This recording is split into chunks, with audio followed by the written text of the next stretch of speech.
Bank account तो है? Yes sir. किसके पास नहीं है? किसका अकाउंट नहीं है बैंक में? सबका है? Yes sir. पक्का? Yes sir. अच्छा, सबके पास एटीएम कार्ड है? Yes sir. यूज कर रहे हो? नहीं सर, एटीएम नहीं है। एटीएम कार्ड नहीं है? है सर, बट यूज मेरे पास नहीं है। मेरा दिया नहीं है? है।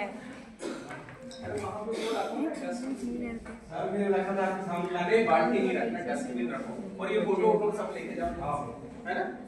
ठीक है ना?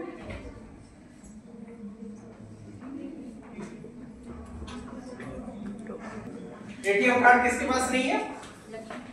क्यों नहीं है सर? नहीं, क्यों नहीं है एटीएम कार्ड? बैंक से नहीं दिया, उन्हें दिया भी नहीं। इसका मतलब खाता नहीं है आप लोग का? सर खाता तो है। फिर सर एटीएम भी है।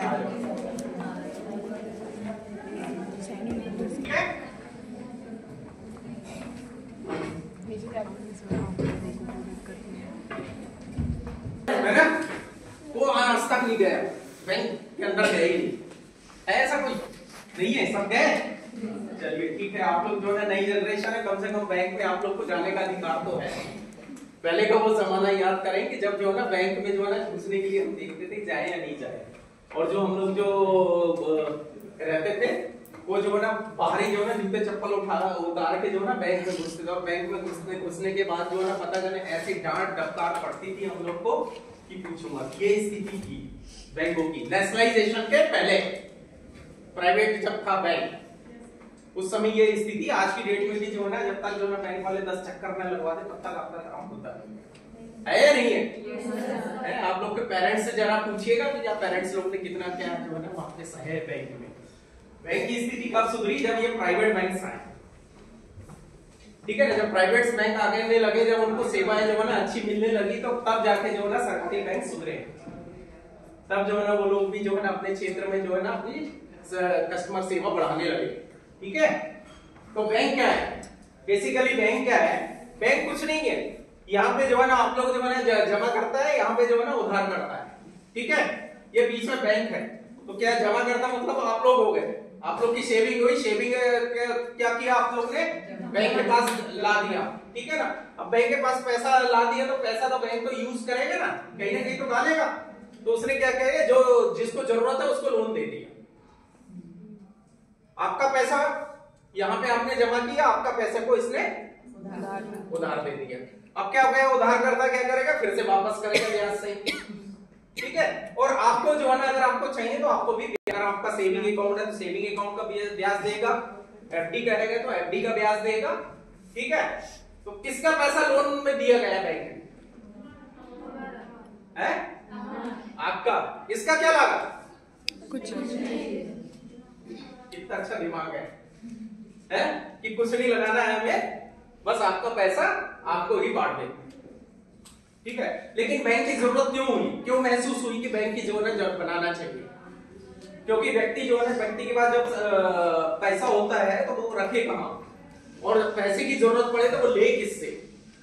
तो उस समय जो है ना जमींदार व्यवस्था थी काफी, और किसी का जो है ना जमीन रख लो, मकान रख लो, तब कहीं बड़े मुश्किल से जो है ना उनको जमींदार लोग जो है ना उनको लोन देते थे। और लोन लेने के बाद एक बार व्यक्ति लोन में गया मतलब वो कभी उभरेगा नहीं,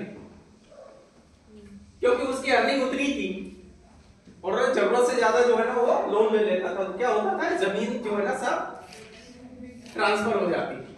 जमींदार जो है ना उसके बाद देख ना, जमींदार के बाद बोले 400 एकड़ जमीन है, 1000 एकड़ जमीन है, खरीदा है क्या उसे? बस ऐसी करते करते जमीन और जानबूझ के जो है लोन देते थे। तो इसमें क्या होना कि व्यक्ति जो है ना गरीब, बहुत गरीब हो रहा था, पूंजीपति जो है ना हो रहा था। तो यहाँ पे जो है ना ब्रिटिश हुकूमत तो थी यहाँ पे, तो एक महसूस हुआ कि क्यों ना जो है ना यहाँ पे एक बैंक की जो है ना शुरुआत की जाए, ठीक है ना? तो यहाँ पे जो है ना एक थीसिस लिखी गई 1926 में डॉक्टर पी.आर. अम्बेडकर ने। उसमें ये थीसिस में कहा गया है कि जो भारत की रुपए की जो समस्या है, ठीक है ना, उसको कैसे जो है ना पूर्ण की जाए। तो उसका नाम था the problem of the rupee, its origin and it's solution, 1926। ये जो है ना इन्होंने दी किसको? राय कमीशन, हिल्टन कमीशन बोलते उसको उन्होंने जो है अपना सबमिट किया। सबमिट करने के बाद इसमें जो है ना विचार किया गया है और बाद में जो है ना 1934 को जो है ना ब्रिटिश हुकूमत में जो है इसको अप्रूव किया और उसके बाद 1935 से जो है 1 अप्रैल 1935 से जो है ना बैंक की स्थापना हुई, रिजर्व बैंक की स्थापना। तो रिजर्व बैंक की जो स्थापना हुई 1934 एक्ट, आरबीआई एक्ट के तहत जो है रिजर्व बैंक की स्थापना। तो हमारे देश में क्या आया सबसे पहले? रिजर्व बैंक आ गया। तो रिजर्व बैंक को क्या बोलते हैं? रिजर्व बैंक को बोलते हैं देश का बैंक। देश का हर बैंक का एक जो है ना बैंक होता है। तो हमारे देश का जो बैंक है जिसको हम सेंट्रल बैंक बोलते हैं, तो हमारा बैंक का सेंट्रल बैंक कौन सा है? Reserve bank. सेंट्रल बैंक का केंद्रीय बैंक। तो रिजर्व बैंक जो हो गया हमारे देश का जो हो गया केंद्रीय बैंक हो गया। तो उस समय जो जितने भी जो धीरे धीरे जो उसके पहले जो ना बैंक आ गए थे सारे, आपका बैंक ऑफ इंडिया आ गया, कैनरा बैंक आ गया, इलाहाबाद बैंक आ गया, पीएनबी आ गया, सारे बैंक जो है ना आ चुके थे उस समय। 1920वीं सदी की जैसी शुरुआत हुई उस समय सारे बैंक जो है ना आ गए थे। तो जब बैंक आया तो उस समय जो है ना प्राइवेट था बैंक। तो प्राइवेट था तो उसका जो है ना उसमें सब पूंजीपति के हाथ में थे, वो भी बैंक जो थे सबका अपना अपना शेयर था। तो जो है ना गरीब लोग को जो है ना मदद नहीं हो पाती थी, किसानों को मदद नहीं हो पाती थी। तो भारत सरकार में जब प्रधानमंत्री जो है श्रीमती इंदिरा गांधी थी, तो इंदिरा गांधी ने क्या किया कि एक डिसीजन लिया। तो उन्होंने क्या किया कि जो बैंक थे उन बैंकों को क्या किया, उन्होंने राष्ट्रीयकरण कर दिया 1969 को। ठीक है ना, 1969 को उन्होंने जो है ना 14 बैंकों का राष्ट्रीयकरण किया। ठीक है, तो 14 बैंकों का जब राष्ट्रीयकरण किया तो उस समय क्या हो गया, उस दिन से जो बैंक के कर्मचारी है वो सरकारी कर्मचारी कहलाने लगे। ठीक है, तो 19 जुलाई 1969 को बैंकों का राष्ट्रीयकरण हुआ, 14 बैंकों का।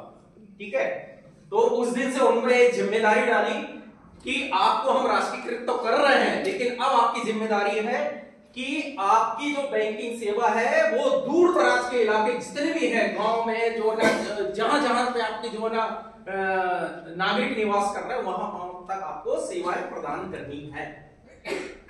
फिर आप लोग ने देखा हो क्या कहते हैं नेशनलाइजेशन के बाद धीरे धीरे बैंकों ने जो है ना अपनी ब्रांचेस का बढ़ाना शुरू किया। बढ़ाने के बाद धीरे धीरे गांव में जो है ना पूरी तरह से जो है ना बैंक, और उनको कहा कि ये आपकी सामाजिक उत्तरदायित्व है, ऐसे नहीं बिजनेस है। सरकारी बैंक का सामाजिक उत्तरदायित्व ज्यादा है। आपको जो है ना गवर्नमेंट की जो जितनी भी योजनाएं आपको लागू करना ही है। तो जितने भी पब्लिक सेक्टर बैंक है, सारे बैंक जो है गवर्नमेंट जो भी स्कीम बनाती है उस बैंक को लागू करती है सरकारी बैंकों के थ्रू। ठीक है, तो जितनी भी आपके जो खुल रहे हैं जीरो बैलेंस, किसने सरकार डिसाइड किया? मोदी सरकार ने डिसाइड किया, बोले कि नहीं सबके जीरो बैलेंस खोले, तो वो जीरो जन धन योजना। ठीक है ना, तो वो जो है ना बैंक में जो जितनी भी आती है योजना, गवर्नमेंट के जो लोन मिलते हैं, जो स्कीम बनाती है, जैसे प्रधानमंत्री योजना हो गया, मुद्रा योजना हो गया, मुख्यमंत्री योजना हो गई, जितनी भी जो लोन की स्कीम भी आती है वो कहां से आती है? बैंक के थ्रू से जो है ना आपको आती है। तो अब बैंक तो हो गए, अब बैंक तो जो है ना 14 राष्ट्रीयकृत बैंक हो गए। धीरे धीरे क्या हुआ कि जब इंदिरा गांधी जो है ना सत्ता से बाहर हुई, फिर उन्होंने सत्ता में जीतना था, जैसे जीत के आई फिर से जो है ना 8 बैंकों का उन्होंने फिर से जो है राष्ट्रीयकरण जो है ना 1980 में कर दिया। ठीक है, तो इस तरह से जो बैंक का जो है ना राष्ट्रीयकरण बहुत जरूरी था। और उन्होंने बैंकिंग सेक्टर नहीं बल्कि जो है ना बीमा सेक्टर और कोल सेक्टर और आयरन सेक्टर, बहुत सारे ऐसे क्षेत्र हैं जिनमें उन्होंने जो है ना राष्ट्रीयकरण किया। राष्ट्रीयकरण करने से क्या हुआ कि हर व्यक्ति को जो है ना एक सरकारी नौकरी का जो है ना वो मिलने लगा। तो पब्लिक सेक्टर बैंक के जितने भी जो है वो सभी लोग जो है ना सरकारी नौकरी में आ गए। उसके बाद जो है कि इसमें जो बैंक ने कहा कि इसको जो है ना कुछ पूरा का पूरा पैसा, जैसे ये 100 रुपए आपने जमा किया, अगर आपने 100 रुपए बैंक को जमा किया तो ये 100 का 100 ही इसमें बांटेगा नहीं, क्योंकि अगर ये 100 मांग लेगा तो फिर क्या करेगा, कहां से देगा ये, अगर वो 100 का 100 इसको दे दिया तो। ठीक है ना, तो यहां पे जो है ना रिजर्व बैंक ने कुछ कानून कायदे बनाए कि भैया 30% जो है ना तुम हमारे पास रखो पैसे, 70% ही बांटोगे तो 30 रुपए हमारे पास रखो, क्योंकि जो है ना 4 लोग 30 रुपए यहाँ रखोगे तो किसी को जरूरत पड़ी 100 तो उसमें से 100 वापस कर दे। बैंकिंग का जो सिस्टम ऐसे ही चलता है, इसलिए जो है ना एफडी का जो इंटरेस्ट होता है वो थोड़ा सा ज्यादा होता है, क्योंकि जैसे मान लो 3 साल 5 साल के लिए रखा है, तो जो 5 साल की जितनी भी एफडी होगी यहाँ पे, वो 5 साल के अनुसार से जो है ना लॉन्ग टर्म लोन के लिए जो है ना वो पैसा यूज होगा। शॉर्ट टर्म के लिए अगर मान लो कहीं है, मान लो आपकी एफडी मान लो 6 महीने के लिए है, ठीक है ना, तो शॉर्ट टर्म के लिए वो पैसा का जो है ना लोन देते हैं, साल भर के लिए 6 महीने के लिए, इस टाइप से जो है ना शॉर्ट टर्म के जो है ना लोन देते हैं। पूरा मैनेजमेंट जो है ना टॉप में बैठा हुआ है, सबका जो है ना बैंक का सिस्टम जो है ना सेम है। ये बैंक है, बैंक की ब्रांचेस होती हैं, ये हेड ऑफिस होता है और हेड ऑफिस के ऊपर रिजर्व बैंक होता है, ठीक है। तो ये जो है ना पैसा जो है ना इस तरह से जो है ना आया गया, इधर से आया, यहाँ आया, यहाँ गया, यहाँ से फिर वापस यहाँ आया, यहाँ से वापस सेव जाए। बैंक को क्या प्रॉफिट होता है? बैंक को प्रॉफिट होता है ना, देखिए यहाँ पे मान लो आपका सेविंग बैंक अकाउंट है, सेविंग बैंक अकाउंट में आपको जो इंटरेस्ट मिलता है वो 3%, 2.90% है आज की डेट में। एफडी में अगर आपको इंटरेस्ट मिलेगा तो वो 6% के आसपास है, ठीक है, 6 6.5%। बैंक जब लोन देगा तो यहाँ देगा 9%, ठीक है ना। यहाँ कमर्शियल जो बिजनेस के लिए लोन देगा वो 9% में देगा, जो पर्सनल लोन देगा वो करीब 10% में देगा, और ज्यादा जो लोन देगा नॉन प्रायोरिटी में वो करीब 11% 12% में देगा। तो इसने क्या किया कि आपके पैसे आपको मैक्सिमम मान लो 7% दिया, यहाँ से इसने क्या किया 10% कमाया।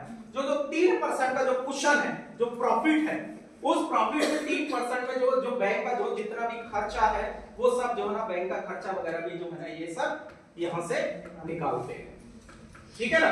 तो ये फायदा भी जो है यहीं से होता है। कभी कभी बैंक जो है एक दूसरे से पैसा भी मांगते हैं, जैसे ऐसा लगता है कि मेरे को जो है ना 4 दिन के लिए पैसा चाहिए, ऐसा बोल रहा है कि कैनरा बैंक बोल रहा है कि मेरे को 4 दिन के लिए जो है ना 200 करोड़ रुपए चाहिए, तो वो क्या करेगा मार्केट से लेगा। मार्केट से किससे लेगा? जिस बैंक के पास सरप्लस पड़ा उससे उठा लेगा। 4 दिन के 15 दिन के लिए उठा लेते, 30 दिन के लिए उठा लेते। तो इस तरह से जो है ना ट्रेजरी चलती, ऊपर जो है ना ट्रेजरी चलती है।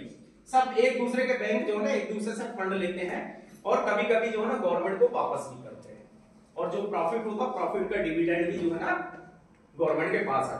अभी आपके दिमाग में आना चाहिए कि गवर्नमेंट हो कैसे गया। डिक्लेयर करने से गवर्नमेंट हो गए। 19 जुलाई 1969 को जब प्रधानमंत्री इंदिरा गांधी ने ये डिक्लेयर की कि सारे बैंक जो है ना आज से राष्ट्रीयकृत बैंक हो गए, तो डिक्लेयर करने से राष्ट्रीयकृत हो गए, तो उसका एक रीजन कारण होता है। यहां क्या होता है कि जैसे मान लो आपका जो है ना आप एक दुकान चला रहा है, मान लो आपके दुकान में आपने 10,000 रुपए लगा, तो मालिक कौन हुआ? जिसने 10,000 लगाया वो मालिक हुआ, ठीक है ना। आप चाहते हो कि यार मैं जो है ना 1 लाख लगा के जो है ना इस बिजनेस को करना चाहता हूं, लेकिन मेरे पास 1 लाख नहीं, मेरे पास 50,000 ही है, 50,000 मेरे को और किसी से लेना। तो क्या करोगे आप? 50,000 किसी से लोगे और क्या करोगे? उसको उसमें पार्टनर बनाओ, ठीक है ना। पार्टनर कितने के हो गए? वो 50-50% के पार्टनर हो गए। मतलब जितना अधिकार मेरा है उतना अधिकार उसका भी। अगर मान लो 4 लग गए तो 25-25% में उन्होंने शेयर करके जो है ना उस यूनिट को शुरू किया। तो वो जो है ना पहले बैंक जो था उनके शेयर जो है ना इसी प्रकार से जो है ना लोगों के हाथ में थे कि भाई ये कैनरा बैंक का है, पंजाब नेशनल बैंक का, सेंट्रल बैंक का, इस तरह से जो है ना सब जो है ना शेयर जो है ना उनके पास थे। तो उनके हाथों में जो है ना पूरी पूंजी उनके हाथ में, क्योंकि उन्होंने इन्वेस्ट किया था। तो भारत सरकार ने कहा कि भाई ठीक है, जब राष्ट्रीयकृत कर रहे हैं इसका मतलब यह है कि हमारा पैसा जो है ना आप में लगाएंगे। तो 51% जो है पैसा जो है भारत सरकार का वो इन बैंकों की पूंजी में लगा हुआ है। उन्होंने कहा कि 51% जो पूंजी है वो हमें दे दो, हम उसका पैसा दे रहे हैं आपको। मान लो आपने जो है 1 लाख रुपए का जो है यूनिट खोला, तो आपकी मालिकाना हक जो है ना आपको खत्म करना है। तो हमने क्या किया कि हम 51,000 दे रहे हैं तुमको, वो 51,000 हमारा लगा दो, तुम्हारा जितना का जो जिसको देना है वो दे दो। अब हमारे जो है ना उसमें अधिकार हो गए। तो 51% कम से कम भारत सरकार का अगर कैपिटल है तो कोई भी उपक्रम हो वो क्या कहलाएगा? राष्ट्रीयकृत। भारत सरकार का क्या कहलाता है? वो उपक्रम, ठीक है ना, कोई भी चीज हो। तो इस प्रकार से जो है उन्होंने अपना पैसा लगा। हर बैंक में 51% जो है ना मिनिमम, कहीं में 70 लगा है, कहीं में 60 लगा है, इस तरह से जो है बैंकों का जो है ना पूंजी भारत सरकार का। और भारत सरकार बोलेगी कि मेरा 51% दे दो, तो क्या होगा? बंद नहीं होगी, प्राइवेट हो जाएगी। सारी बैंक प्राइवेट हो जाएगी, क्योंकि वो पैसा लगाने के लिए पैसा तो चाहिए। भाई गवर्नमेंट बोलती है कि मेरा जो है ना 51 रुपए मेरे को वापस करो, तो 51 रुपए वापस करने के लिए वहां पूंजी चाहिए ना 51, तो वो क्या करेंगे, लोगों से बोलेंगे भैया तू दे दे तू दे दे तू दे दे, तो वो लोग जो इसमें पैसा लगाएंगे 51 रुपए इकट्ठे करेंगे, वो जो है ना आप उसके हाथ में चली जाएगी बैंक, क्योंकि गवर्नमेंट बाहर हट गई है। ये तो ये छोटा सा जो है ना फर्क है राष्ट्रीयकृत बैंक और जो है ना प्राइवेट बैंक में। प्राइवेट बैंक में जो है कम से कम जो है ना अपनी जो पूंजी है, भारत सरकार की जो पूंजी 49% तक ही रह सकती है, उससे ज्यादा हुई तो वो राष्ट्रीयकृत हो जाएगी। कोई भी संस्था जो है ना गवर्नमेंट जो है ना इस तरह से जो है ना लेती है। तो ये हो गया हमारी जो है ना बैंक। अब आपके जो है ना जनधन योजना सबके पास है, प्रधानमंत्री जन धन योजना, ये सबके पास, सबका अकाउंट है आपके पास, ठीक है ना। आप लोग ने देखा होगा ये सब जीरो बैलेंस से खुला हुआ है। क्यों जीरो बैलेंस से खुला हुआ है? क्योंकि पहले क्या था, मिनिमम जो बैलेंस था वो 1000 रुपए, ग्रामीण क्षेत्र में 500 रुपए था। अब चूंकि हम ग्रामीण क्षेत्र से अगर 1000 रुपए 500 रुपए अगर हम कहें कि भैया खाता खोलने के लिए 1000 रुपए चाहिए या 500 रुपए चाहिए, तो हमारे लिए 500 रुपए बहुत बड़ी बात होती है। अगर घर में 4 लोग का खाता खोलना है तो 500 रुपए, अगर तो 2000 रुपए हमारे लिए जुटाना मुश्किल होता है। तो इसलिए जो ना जब बीजेपी गवर्नमेंट आई सत्ता में तो 2015 में उन्होंने कहा कि नहीं, अब सबको जो है ना जीरो बैलेंस अकाउंट खोलना है। तो इसलिए जो है उन्होंने प्रधानमंत्री जनधन बीमा जनधन योजना लेके आई और कहा कि घर घर में हर किसी का जो है ना खाता जो है ना खोला जाए। और इसलिए आप लोग का जो है ना कहीं कोई पैसा नहीं लगता है खाता खोलने में, और ना ही कोई मिनिमम बैलेंस लगता था।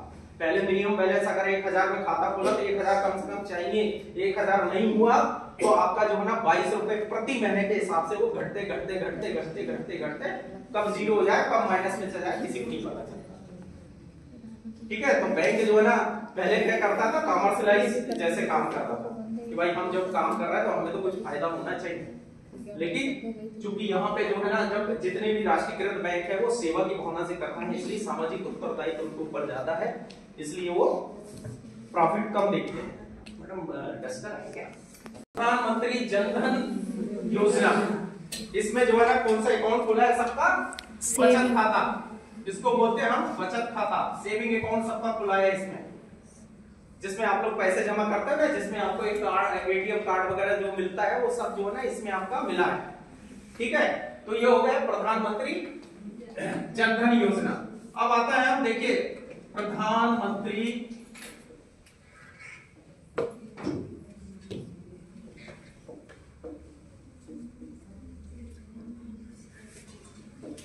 ये 3 स्कीम है भारत सरकार ने जो है लेके आई है 2015 से, और ये स्कीम के बारे में जो है लोगों को पता नहीं है, बहुत कम लोगों को जो है इस स्कीम के बारे में पता है। ये है प्रधानमंत्री सुरक्षा बीमा योजना, ये है प्रधानमंत्री जीवन ज्योति बीमा योजना, और ये है अटल पेंशन योजना। ठीक है ना। सबसे पहले अपन ने अकाउंट खोला, कौन सा खोला? प्रधानमंत्री जनधन योजना। ये अकाउंट खुलेगा तो ये अकाउंट में ही ये सब कुछ होगा। ये जीरो बैलेंस में आपका अकाउंट खुल गया, ठीक है ना। अब जीरो बैलेंस में आपका अकाउंट खुल गया तो ये प्रधानमंत्री सुरक्षा बीमा योजना में क्या है? प्रधानमंत्री सुरक्षा बीमा में 18 से 70 साल तक के जो है ना व्यक्ति इसमें अपना बीमा करा सकते हैं। ठीक है ना। इसका जो सालाना जो प्रीमियम होगा वो 20 रुपए होगा, ठीक है ना। और 2 लाख रुपए का क्या होगा इसमें? दुर्घटना बीमा होगा।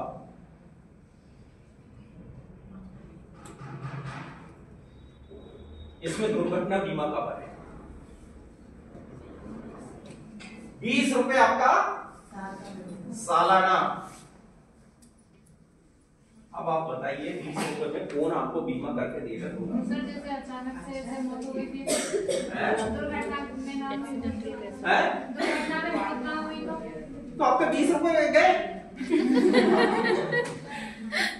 आपके 20 रुपए गए। कोई भी बीमा जब हम कवर करते हैं ना, तो हमारा बीमा जब हम कवर करते हैं तो उसके लिए हम एक राशि देते हैं।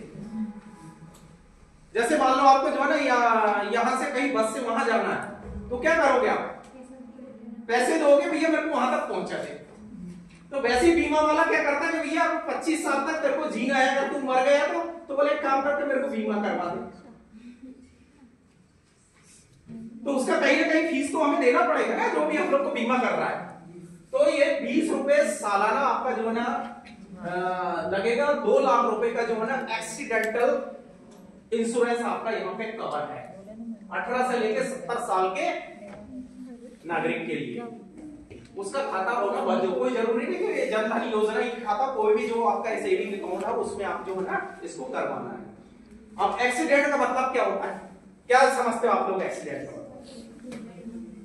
एक्सीडेंट का मतलब क्या समझते हो? कौन सी दुर्घटना? अचानक। तो अचानक में एक तो एग्जांपल बताओ कौन सी होती है ऐसी अचानक दुर्घटना? हाँ, हार्ट अटैक हो गया। हार्ट अटैक क्या दुर्घटना है? कभी छत पे गिर गए, बिजली गिर गई। हाँ, तो दुर्घटना का मतलब ये होता है कि ऐसा नहीं कि सड़क पे जा रहा है गाड़ी से दुर्घटना हो गई, कोई दुर्घटना हो गई ना। दुर्घटना मतलब आकस्मिक, जो आपके हाथ में नहीं थी, ठीक है ना, जो आपके हाथ में नहीं थी और उस दुर्घटना से मेरी तुरंत मौत हो गई, या मेरा अंग जो है अपंग हो गया। ठीक है, जैसे आप लोग जो है ना कहीं जा रहे हैं, एक्सीडेंट हो गया, वो दुर्घटना हो गई। ठीक है, आप जो है ना बारिश हो रही, आप पेड़ के नीचे खड़े रहे, बिजली गिर गई, दुर्घटना हो गई। ठीक है ना, आप जो है ना किसी घर के नीचे है, बिल्डिंग गिर गई, दुर्घटना हो गई। आप घर में हम बैठे हैं, ऊपर से प्लेन आया, डाल दिया, दुर्घटना हो गई। तो जो इस टाइप के जो हम जो है ना घर में बैठे, आग लग गई, दुर्घटना हो गई। ये सारे जो टाइप है ये सब दुर्घटना के टाइप है। और हम लोग के दिमाग में आता है कि बस एक्सीडेंट मतलब एक्सीडेंट ऐसे बोलते ना, तो बोलते हैं एक्सीडेंट हो गया। तो ये है एक्सीडेंटल इंश्योरेंस। एक्सीडेंटल में जो मैंने बता दिया कि ये सारी चीज जो है वो एक्सीडेंटल है। अब आपको मान लो हमारे घर में मान लो हम 3 लोग जो है ना खाने वाले हैं, 1 लोग कमाने वाला, मतलब 4 लोग का हमारा परिवार है। एक जो है हमारे मान लो पिताजी जो है ना कमाने जाते हैं, 400 रुपए 500 रुपए कमा के लाते हैं, जब हम 4 लोगों का जो है ना घर चलता है। मान लो वो मिस्त्री है, घर बनाते समय मान लो अचानक जो है कोलैप्स हो गया, उनकी मौत हो गई, एक्सीडेंट है ना। अब चूंकि कमाने वाला तो एक ही था, वो चल गया। अब वो 3 का पालन पोषण कौन करेगा? कोई करेगा? कोई परिवार करेगा? कोई आके आस पड़ोस वाला आके करेगा? करेगा भी तो 8 दिन करेगा, 10 दिन करेगा, 15 दिन करेगा, बस। उसके बाद कुछ नहीं। तो देखिए वो जो है ना हमारा जीवन को वापस नहीं कर सकता, लेकिन ये योजना जो 2 लाख रुपए जो है ना हम ग्रामीण क्षेत्र के वासियों के लिए कम से कम 1 साल तक जो है ना हमें इस जीवन जीने के लिए जो है ना पर्याप्त है। 2 लाख रुपए, क्योंकि उन्होंने 20 रुपए दिया था साल का, एक ही बार दिया था, और हमें कितना मिल गया? 2 लाख रुपए मिल गया। तो 2 लाख रुपए हमारे जीवन में जो है ना अपने आप को संभालने के लिए, उसके बाद पता है कि अब जो है ना करता है ही नहीं हमारा, तो नेचुरली हमारी जिम्मेदारी बढ़ जाती है, और घर में जो भी है, या तो उनकी पत्नी है या बेटा है, अगर बड़े हो गए तो अब उनकी जिम्मेदारी बन गई कि वो लोग कमाने जाए ताकि परिवार का पेट भर सके। तो ये 2 लाख रुपए जो है ना इन परिस्थितियों में जो है ना बहुत ज्यादा महत्वपूर्ण हमारे लिए। इसकी महत्वता समझिए आप लोग कि जब हम लोग जो है ना 2 वक्त की रोटी के लिए जो है तरसते, उस समय जो है ना हम लोग को भारत सरकार जो है ना 2 लाख रुपए दी। ठीक है, तो ये जो है ना जितने भी लोग हैं आप लोग घर में, इसको जो है ना जरूर जो है ना इस बीमा को करवाएं। इस जानकारी का अभाव है इस बीमा का। 10 साल हो गए इस बीमा को चलाए हुए, लेकिन मेरे को नहीं लगता है कि जनता तक जो है ना ये स्कीम पहुंची रास्ता। आप लोग को भी नहीं पता होगा। और दूसरी चीज मैं आपको ये बता दूं कि जिस स्कीम में नुकसान सरकार को ज्यादा है वो जनता तक नहीं जाती।